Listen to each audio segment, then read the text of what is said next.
నీకు వరసకి మరిదవుతాడు. ఆయనకి స్వపరభేదములు లేవు.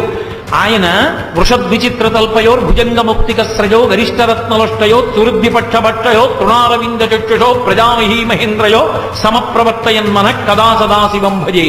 ఆయన అన్నిటి యందు సమబుద్ధితో ఉంటాడు. నా వాళ్ళు వాడివాళ్ళు అన్న భావన ఉండదు. ధర్మాతిక్రమణం చేస్తే ఒప్పుకోడు. కాబట్టి ఈ సమయమునందు భార్యా సంగమం చేస్తే లోకకంటకులైన బిడ్డలు కలుగుతారు. అధర్మం ఎందుకు చెయ్యడం, నా మాట విని కొద్దిసేపు తాళు అన్నాడు. ఆమె కామాతురాణం న భయం నలచ్చ. ఆమె తాళలేకపోయింది. ఆయన వస్త్రం పట్టుకు లాగింది.